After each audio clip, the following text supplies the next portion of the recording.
Hello, folks. This is NCommander, and welcome to technically the first episode of HACK-ALT-NCommander. So today we are going to be taking a look, assuming I can get OBS to cooperate, at Kali Linux, and we're going to do some simple capture the flags. So hopefully my audio is working properly. If I can get a mic test and chat, it would be most appreciated. And let me also bring back the background music, because apparently playing the intro clip is mutually exclusive with having music. Perfect. Okay. So for folks that aren't familiar, Kali Linux is a specialized Linux distribution. Let me log in here, and there is a come on. Let me make sure okay, resolution's fine. Sort of.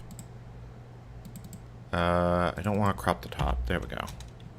Sorry, I'm a little rusty at doing streaming, and this is only the second time I've ever done streaming with technical stuff, so there's going to be glitches. I apologize in advance. But Kali Linux is a specialized Linux distribution designed to do pen testing and security vulnerability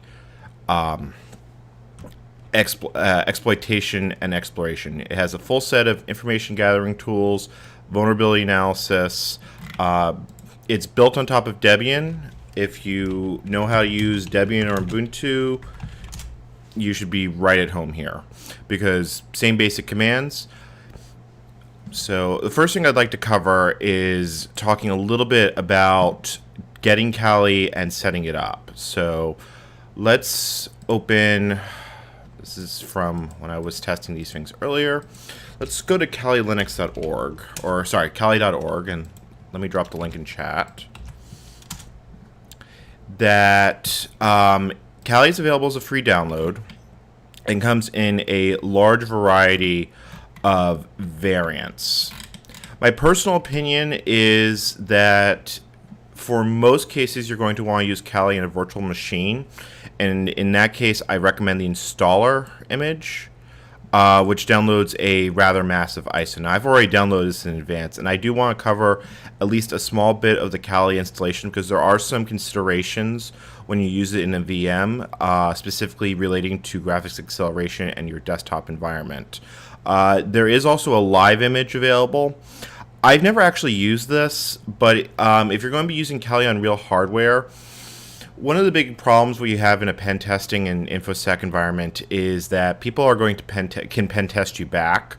So having an entirely disposable environment running off a live CD is very good. There are times where you're going to want to run Kali off a live CD, primarily if you're going to be doing wireless exploitation or similar, in which case you need to have the virtual machine gets in the way. It is possible to give a Wi-Fi card through a VM through PCI pass-through, but it is very much path to madness sort of things. So let me switch over to the other virtual machine, which I have prepped in advance. Let's see here. Here it is, Kali 2. So when you, oh, sorry, that's the wrong window. When you bring up the Kali and boot from the CD, let's see here. Oh, okay. When you put the CD in and it is bootable, it drops into a basic BIOS menu. You have to have secure boot disabled. I don't know if they're going to be fixing that, changing that at some point. So if you ever install Debian, this is going to look remarkably familiar. And let me just make sure Kali, my resolution did not get completely screwed up. Okay, let's also get rid of those bars just so it looks slightly nicer on stream. So tonight's episode, we're going to go through Kali, and then we're going to do some retro tech hacking at the end of it. So first, it just asks basic questions relating to your locale. It looks for the install media. This can be a problem on some computers where it can start the CD and then lose the CD, but that hasn't been a problem on most modern systems for the last 5 years, so hopefully you won't run into that. The network installer can usually work around it if it comes to that. Next thing it's going to do is going to try and set network, as Kali will install updates during installation.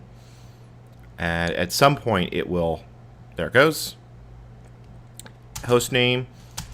And then the next step, if I remember correctly, is to set up user. So we're just going to call this test user, and I'll set the password to password.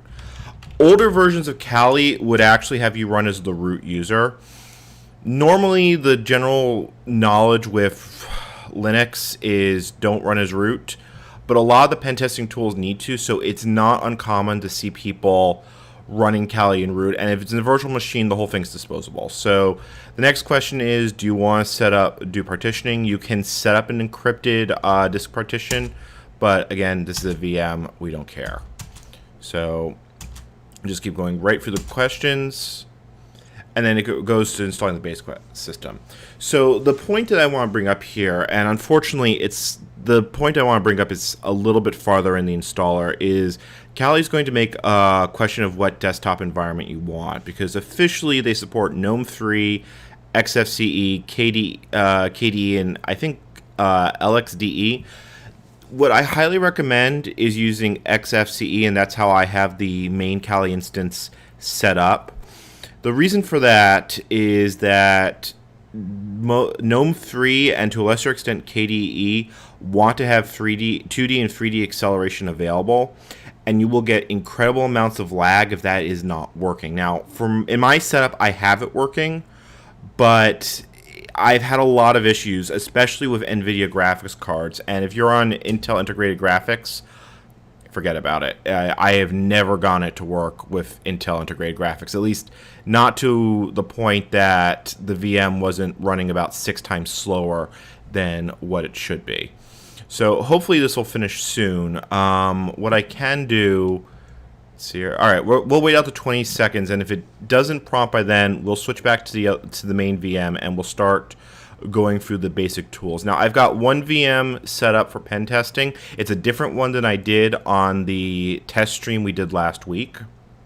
But I like this VM quite a bit because it covers web application exploitation, specifically WordPress. Then, first enumeration, WordPress, getting a low privilege shell, pivoting out of that shell to a full shell, and then going for the root exploit. It's a relatively simple machine that I found on Vulnerability Hub, and actually while this is doing its thing, let me pull up the let me get the link from it from Vulnerability Hub, and it was called DC2. So come on, browser. Sorry, I have this open on our okay. That's what I wanted to show, but why can't here we go. Okay. So this is the VM that we will be doing. There are walkthroughs available for this, and Twitch mangled that link, so you're going to have to copy and paste it. So this was the screen I wanted to talk about, is where it shows the different desktop environments. What you're going to want to do here is just check XFCE. Mate can also work fairly well, but just as a matter of preference, this is the best one I recommend for running in virtual machines. You also can choose the tool sets you want available. Large basically comes with everything in the kitchen sink, but all of it can be installed after. We're not going to sit here and do the entire Kali installation. The only thing that I haven't shown is installing the bootloader, and that's basically pressing enter a bunch of times. So let's switch back to the main VM. Is there any questions while we do that? While I do that, let's see here, switch back. Okay, there we go. And okay, why did the resolution go all fuzzy on me? Okay. One problem I have with Open Broadcast Studio, that's the software I'm using, is it does not handle changes in resolution very well. So be it. So this Kali installation has been customized slightly. I have two network adapters in here. I have ETH0, which is just my bridge to the internet, and ETH1, which is what is connected to the other virtual machine, the example one from Vulnerability Hub, primarily because I don't want to be downloading an unknown VM and running it on my system directly. And while we do that, let me get that VM booting. If it will boot. You know, one of these days, I will manage to do a demonstration in real time without a single technical glitch. But that's not going to be today. So if we pull up the system log here, while the other VM boots, we should see it because I'm running a DHCP server here. And if you're doing something like Hack-to-Box, you don't need to do any of this complex setup. But Vulnerability Hub VMs all run on the on a local machine, so you need to do a bit of network setup. For this, I recommend using VirtualBox because VirtualBox makes it very easy to create a private LAN, and we can see that our test VM booted and it got an IP address. Perfect. So before we start dealing with popping the flag on this thing, let's start talking about the basic tools and techniques. So the first thing you are going to want to do with any sort of capture the flag, pen test, and so forth, and I am going to admit flat out here, I don't do this professionally. But this is what I've learned through my own experience doing quite a few CTFs, and pretty much everything I've read on the subject is enumerate. And for those who aren't aware, enumeration is basically gathering as much information about the potential target. And the nice, easy tool to start the process is mmap. Mmap is the network mapper or network scanner. It is basically the kitchen sink of port scanning. There are other ones available. There is one baked into Metasploit. NetDiscover can also find machines, but on the long and whole of it, mmap is going to be your best friend. So what we're going to start here is we're going to do what's called a ping scan, and I'm hoping I got the options right. So what a ping scan does is fail miserably because it should have... Well, it reported... Oh, no, there it is. It reports every machine it sees in the network. In this case, it sees us, which is at 20.1, and it sees DC2, which is the other machine, which has an IP address of 2037. So we're going to save this because this is going to be something very, very handy to have. So... the other thing I highly recommend is always have a working directory for a machine that you're working on. I did DC2 offline just because I want to make sure, I wanted to know what I was getting into with this. So the first thing you're going to do is we're going to do mmap scan. We're going to use SS for stealth scan TCP, which does require root. We're going to give it P. This means scan all ports.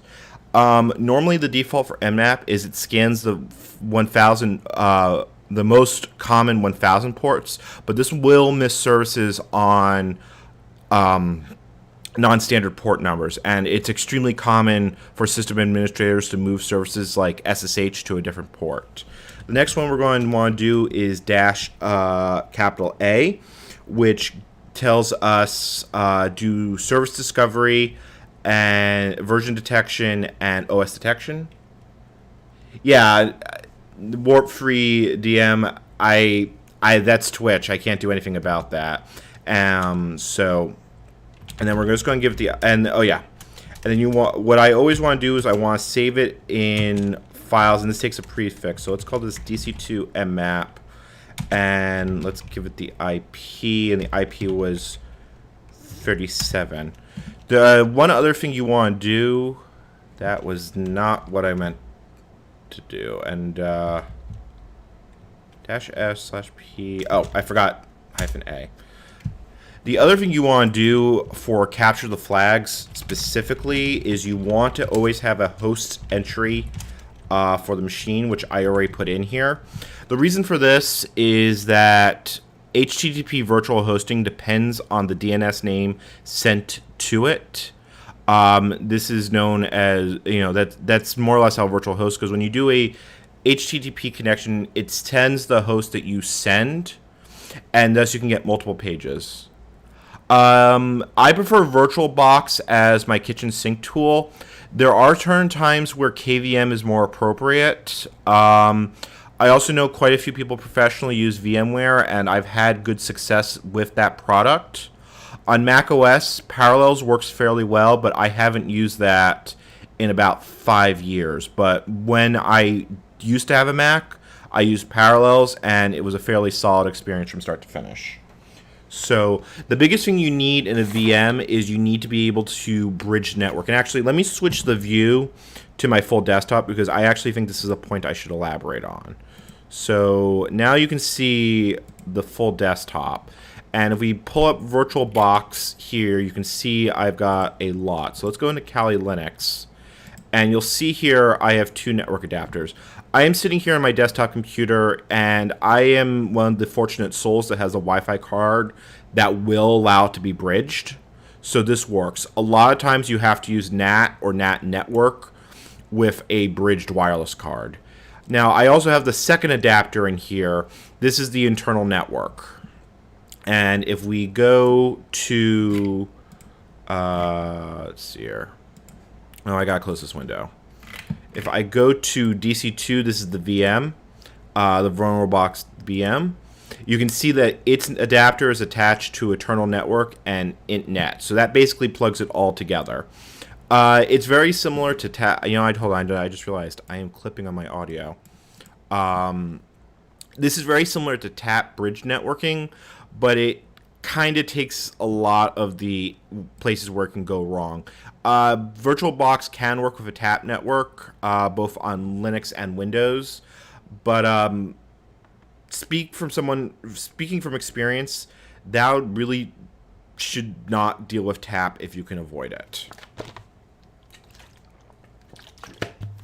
If there's any concept here that I'm not explaining well, or you want me to go further in detail, please speak up. And one final point I'm going to bring here is VirtualBox and VMware can import what are called OVA files. So if I go to Kali stuff, these are some of the VMs I've downloaded to do for CTF challenges, and these basically set up a pre-configured VM for you.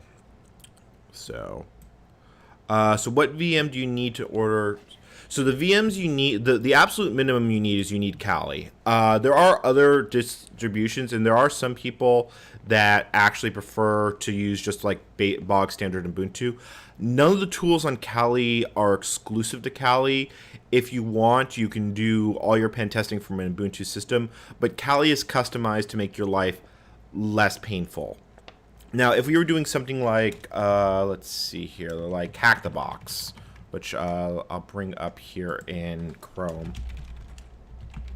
If I was doing something like this, like Hack the Box, and I have a Hack the Box login, but then I wouldn't need a second VM, because the way Hack the Box and a lot of other CTFs work is you connect over VPN, usually OpenVPN, but again, everything is slightly different. If you're doing something from Vulnerability Hub, you will have to import the second VM and set bridged networking or internal networking. And in my particular case, I just put the DHCP server running here. It is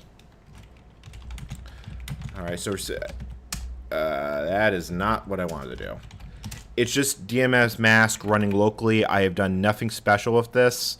Aside from the fact that I am not routing packets, because I don't want an unknown VM to have unrestricted access to my network. That's about as simple as it is. So I think that covers pretty much everything I wanted to cover with virtual machines. Yeah, we covered this. I'm just going to suspend this on the offhand chance we have to come back to this question. But I think that covers it all. So let's switch back the VM. All right, so again, continuing with the other tools you're going to want. Obviously, I just showed mmap. NetDiscover is another way you can, when you run a tool from the Kali menu, it will generally show the default help. Like, so with NetDiscover, and this may not work because, again, this is a virtualized network, so that can be kind of hit or miss. But NetDiscover can look for ARP packets. Okay, and it's currently going to go through it. It may or may not find it. Oh, there it goes. Yep. So NetDiscover is another way to enumerate hosts on network. But again, mmap can do the same job. Depending on what you find with machines, it will determine the next tools you run. Once again, I am not exactly an expert with this, but most of these tools I at least have a passing familiarity with. So, like, for example, SMB analysis, if you've got a Windows host or something running Samba, you are going to want to be here. If you are attacking something like a router, you're going to want to be here in the simple net in the SNMP area. And then you have vulnerability testing and a lot of other things. Burp is something I will demonstrate as we start getting deeper into excuse me, deeper into testing this VM. It's not something that's required to pop the VM that I want, but it is a good way to demonstrate it. And WordPress scan, WP scan is something we're going to definitely get into. There are definitely no single machine is going to require every single tool, or at least I really hope that doesn't exist, although I've seen some Active Directory setups that still give me nightmares. And now that I'm past, I don't have any recommendations with books. I am the type of person that threw a VM up, read a lot of documentation, and kind of piecemealed it. Again, I will be clear that I am not a professional pen tester. I do this as a hobby. My primary focus is in software development and building network security software. I used to work on Global Leaks, and I hopefully in a month or two will start be working on a DNS security project. But I don't do pen testing as a general thing. I have enough knowledge of it to be dangerous. So generally, books talking about Kali will go through most of the tools in here. There's also the SANS course and a few others. But actually, the best guides I've actually ever seen is going. If we go to, see, let me find let's find one. Is most like if you go to Vulnerability Hub and you look for walkthroughs. Let's see here. Let me just pick one. DC1. I've done this one myself. If you go through this and go through it step by step, it really will give you an idea of what you're doing. Like, for example, this talks about the methodology of doing IP Discover with NetDiscover and mmap, which I talked about. And this particular machine, which is not the one we're doing, it then talks about popping a Drupal CPS and then escalating towards root. And you can learn a lot by basically sitting with the walkthrough and going through it step by step. Especially this one. This is actually a pretty good one. Let me drop the link in chat. There's the link in chat. This one actually shows the use of Metasploit. A lot of CTFs don't use Metasploit. When I was involved with the Hack the Box community, it really didn't come up all that often. So this is actually a pretty good tool to use if you want to just try screwing around with Metasploit. I won't be using it tonight, but we will use it at another point. And NCommander's brain just crashed. Take a drink. So, right. So we were starting to look at this CTF box that I got. So let's pull it. So the mmap wrote a bunch of files out to this folder. So let's pop it in an editor, take a closer look at what we got. Would you set up a pen test lab in the cloud or personal? I would do it on a personal machine. There are cloud ones available. That's Hack the Box is one that's available for free, but a lot of them you basically either pay money or it's part of a larger course. Vulnerability Hub, you can download a bunch of VMs and you don't have to screw with it. Furthermore, if you are going to put a pen test box on the network, do realize that it has security vulnerabilities. This might not be a good idea. Just saying. Anyway, so let's take a look at the mmap report we got here. So what it found was that port 80 is open, which is HTTP. And it's also, we can even just tell from right here, it's running WordPress. We can also see it's got SSH on a non-standard port, but we don't have any credentials, so that is not particularly useful for us. So the next step of enumeration is what's called a dir enumeration. Now, there's a lot of tools to do this.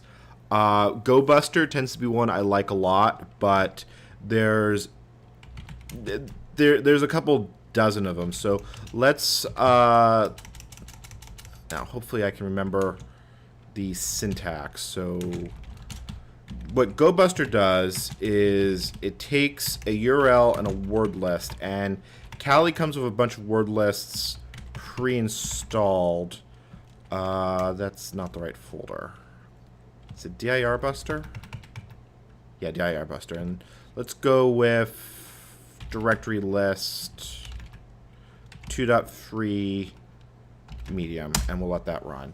And you see it's already found a couple of things. It found the WordPress admin.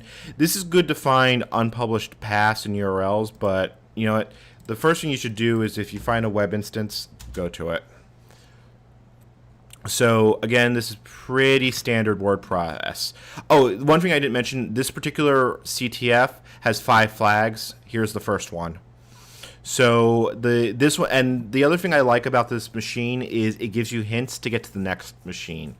And like for example, it has a part where you do a brute force, but it also tells you how to make your word list, so it's a lot smaller. So this is going to lead into cool. That's how you actually pronounce it. It's what it says in the man page. But the way this works, and as you can see, GoBuster didn't really find anything super interesting. Again, this could be effect of your word list, and there's other tools, but as we do other machines in the future, we'll use other tools and hopefully build up a decent library of knowledge. So cool is basically the way this works is you give it a URL, and honestly, I had never heard of this tool prior to doing this CTF, but it's pretty neat. Basically, it scrubs a URL, so let's give it that, and it generates basically takes every word there and gives you a basic word list, and then you can run this through other tools to generate a more specific one. But in this particular case, this will actually do the trick. So let's put password list here. So side pocket, I already addressed that question. I've got the Twitch chat up. So but what we don't have is the usernames to go with it. So to get to the next part, we need to use WP Scan. And what WP Scan is the WordPress vulnerability detection suite. And basically, for anyone who's worked in IT or InfoSec, WordPress is the gift that keeps on giving because it doesn't have a good security track record. Let's put it simply. So WP Scan, you give it a URL. So again, we're going to give it DC2, and then you can tell it to enumerate, and you can choose what to enumerate. So the first thing we're going to try and enumerate is there any vulnerable plugins that we can use? So we're going to let that run. It's going to generate a bunch of information, and it finds Bupkis, which in this case I expected it. But so since we have a hint to what the password might be, we can, however, enumerate users. So once we do that, It's going to try to go through a bunch. Let's see here. Yep, and I'm going to read that out loud. For those catching us on Twitch, DEFCON 201 will be using Tiffany to raise funds for Fred Hutch, one of the top 10 biomedical research institutes that have reacted with unprecedented speed and cooperation to curb the threat of novel coronavirus and the diseases it causes, COVID-19. On Twitch TV, you can scroll below the video to donate directly. We, as DEFCON 201, do not touch the money as it's processed entirely through CTFing. That's how you say it. Our goal by the end of May is 200 total, but any donations we get will be contributed to the cause. You can do 20, 10, 5, and $1. Every bit helps. And as a second plug, if you're interested in my projects and hacking and random stuff, here's basically all my social media in one thing. So, okay. So, train of thought, derailed, yes. So we were enumerating users from this, and WP Scan found 3 users. It found admin, Jerry, and Tom. So what we want to do is make a user list. So admin, Jerry, Tom. Now, again, we got a hint about, so what you might want to do with something like this on a normal pen test or CTFs, you might want to run this through Hydra. But a lot of times with CTFs, running Hydra blindly is not the way you pop a machine. Like, for example, on this one, it gave you a hint of how you get the correct password. So, WordPress WP Scan. And if I can remember the options, has the ability to try and enumerate usernames to passwords. So if we do, then it's usernames, and then I did save the password list. Yes, I did. And then we give it /p. It's going to try all those usernames and all those passwords, assuming I gave it the right command. Yep, there it goes. And this is going to take about 2 minutes. And it may or may not find us a set of credentials. So while that runs, if there's anyone's got any questions for me or is more interested in Kali, various hacking tools, or why WordPress is a disaster of security, feel free to ask in chat. And you know what? I just realized my background music apparently has checked out again. Let's try that again. I usually like to have a little bit of background music on stream just for when the dead periods of when I'm talking. So if we look at WP Scan, it found credentials. So let's save these. Because the other important thing you learn as a system administrator, password reuse is a thing. But we can use these to log into the WordPress instance. And for those who don't know, WordPress by default puts its admin folder in /wp-admin. This will, and it's also a great way of just figuring out if a site's running WordPress. So let's just try the first one on the list. So we have Jerry, and I'm not even going to try and pronounce that password. Ta-da! So we are in the WordPress administration panel. And if this was a full administrator account, this would be game over and we'd get a shell. But it's not that simple. So if we look around, we can see that we have some posts, we have some media, and we have some pages. And we have a page here that actually isn't published on the main thing. And look, here's our second flag. If you can't exploit WordPress and take a shortcut, there is another way. Hope you found another entry point. Now, I was a little confused by this. I actually reached out to the author of this CTF if there is actually a way to pop WordPress directly, and I didn't get a response back yet. I couldn't find one, but it doesn't mean that there isn't. But if we go back to our Mmap scan, we have an OpenSSH port, and we have a set of credentials. Are you thinking what I'm thinking? Because if you're thinking that password reuse is a thing, well, yes. But before we do that, we should check. The other thing you always do is when you have multiple sets of credentials, you always want to check them all. So Jerry Mouse doesn't have anything really interesting. And I will tell you that Tom doesn't have anything interesting. They both have the same low-level access. So, but it is always good to check every set of credentials because you never know who may have access to what. And we will actually see that later in this, in the process of going through this machine. So, let's try SSHing in. So, we've got SSH on a non-standard port. It is on port 7744. And the password is not port number. So, and then let's try Jerry first and see if we can log in. That is looking like a no. Let's try Tom and see if that works.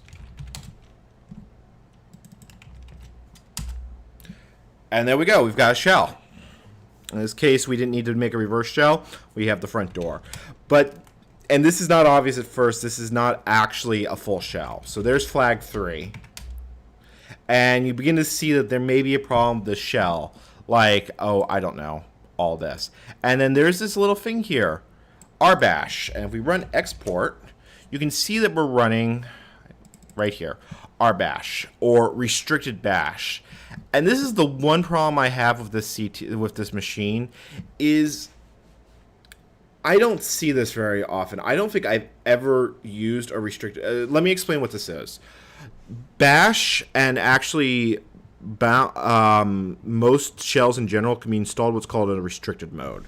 And what restricted mode does is it limits the commands you run. Like, see how that says I can't run /bin/rs because I can't specify that in the command names. So that's what's known as a restricted shell. It can be configured a few different ways. It's not something you see, I've seen very often. It may be more common in practice than I'm aware.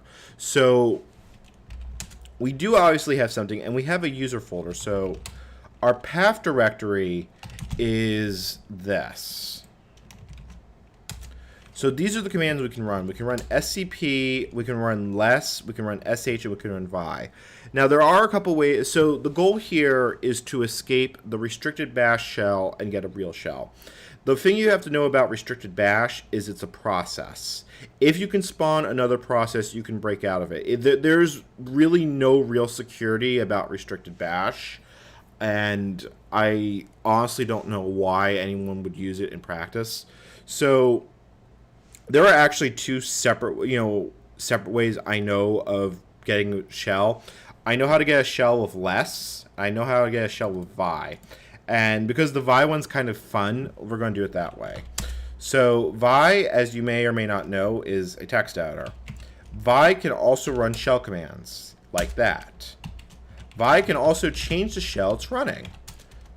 Oh, set shell bin bash. And then, I don't know, maybe do that. And, I don't know, escape. Let's see here. So did I actually escape? Oh, I got command. Yes, I did actually escape. I inherit the path variable is completely screwed up. So what I can do is I can reload the profile, and that actually gives me a full login. So we have officially escaped the low-level shell. Let's see here. I've tried installing Kali on VBox. I have never seen Kali fail to boot, but once we finish this box, I suspended the VM with the installation, so we can go back to that and I can run through the last step of the installation. Usually the problem sounds like the bootloader didn't get installed properly, but because if the CD boots, it should start up in general. So I'm not sure what to tell you without knowing the exact situation. If you're not, I don't know if you're not getting a grub prompt. I don't know if it's trying to use BIOS over EFI. So it's a little hard to diagnose without having more information. But we'll come back to that. Let's finish this because we're actually fairly close to the end of this capture the flag. So if we look at flag 3, which we can now more easily do, poor old Tom is always running after Jerry. Perhaps he should sudo for all the stress he causes. This is a not exactly subtle hint that we have a second set of credentials. We couldn't log in with SSH remotely, but we might be able to sudo, because a user can disable the ability to log in remotely. So it's sometimes you have a set of credentials, you should reuse them in multiple contexts. And where did I save those credentials? That's where I saved these credentials. So let's see if we can switch to Jerry.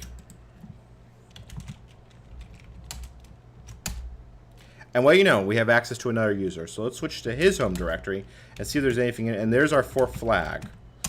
So we still need to manage to get to root. And normally what you do is when you get a shell, and specifically an unrestricted shell, enumerate, enumerate, enumerate. And you know what? For the sake of good practice, we're going to do that. Let's see here. Let me grab it. So a tool I like to use is called Enum. It's not actually included with Kali out of the box. Kali gives you, I'm trying to remember what it gives you out of the box. It's Unix priv escape. I've had, come on, where is it? Not search exploit. It's, I know it's in one of these. Oh yeah, here it is. Unix privsec check. I've had problems with this script. I know it works well. I know a lot of people report sex, but every time I try using it, something goes wrong. So I've had a lot more success with Linux enum, and let me get the let me drop the link for it in chat. There we go. So the way we use this is we want to copy it onto the machine. Right, non-standard port. 733. What was that port again? 44. So what we'll do first is we will run this as Tom. And I have to look up Tom's password so I can actually SSH into it. So if we switch back here and exit back to Tom, and then mode X that and let it run, this will take a bit. What it'll do is it collects a lot of statistical information, and I should have logged that to a file, but I actually should have logged that to a file. So, tlinenum log, and we'll just let that, actually, if I T it, it puts all the ASCII codes in there, so I just want to do a flat redirect, so let's let that run. And what this will do is it searches the system for set UID binaries, basically anything that might let you escalate or just tells you more about the box we're on. And the shell escape codes are here. We'll just live with it.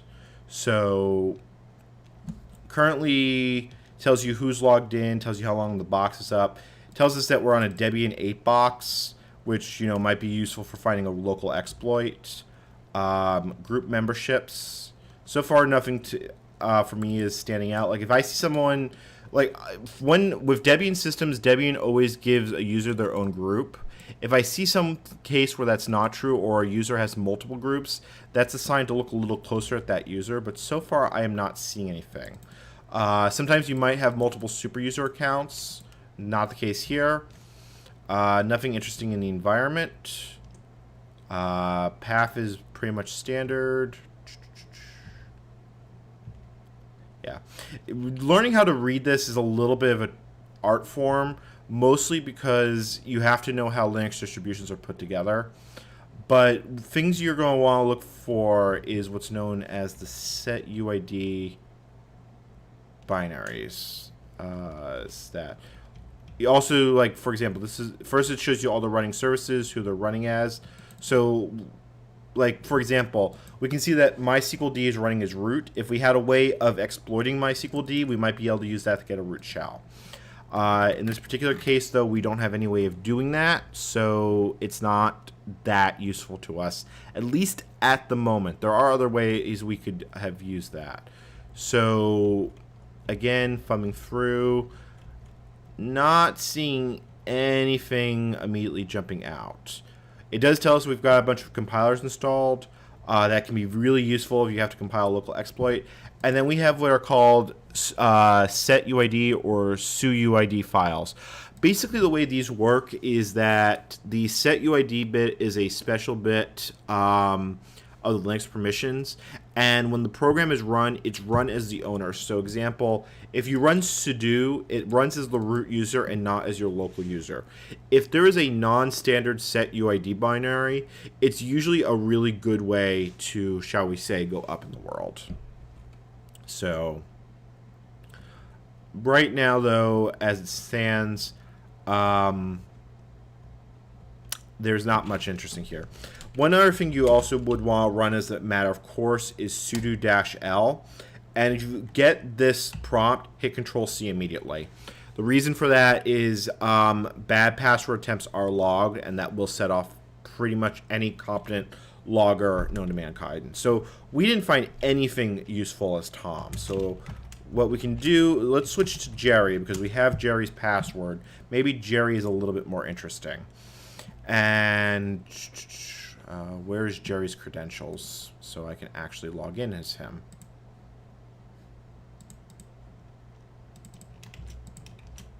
So what I'll tell you right now is Linux enumeration is going to get you exactly what we saw the first time. But sudo-l has a sudo entry. We can run the command git as root. And this is unfortunately a really common thing I see. And basically, if you allow someone to run git as root, you have given that user root. The reason for that is Git allows people to run arbitrary scripts.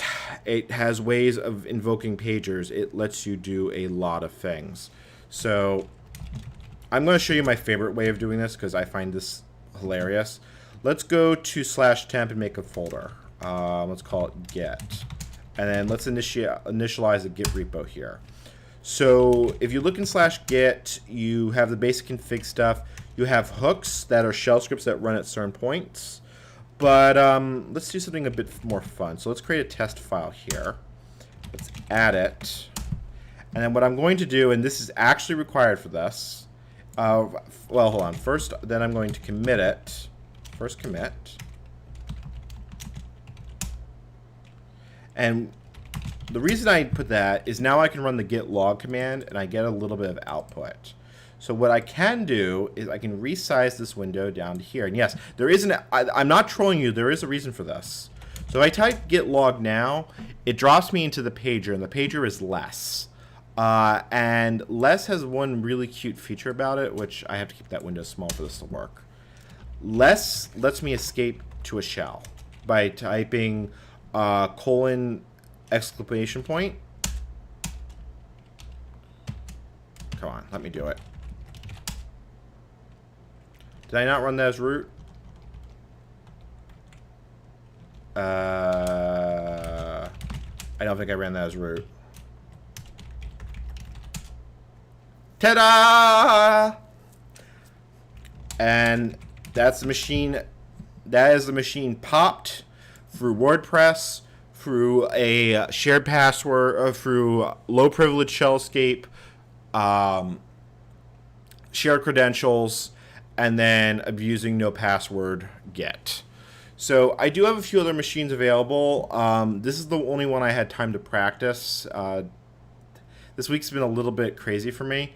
So we can do another one, but it might be a little less polished because I spent about 2 hours going through the nuts and bolts of this box. If there's anything more specific about going through Kali, we can go through it. Otherwise, I've got some retro computing stuff we can go through.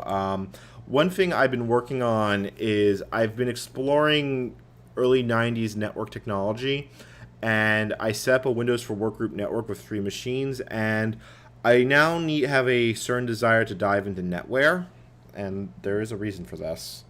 So let me switch my view back to the main desktop.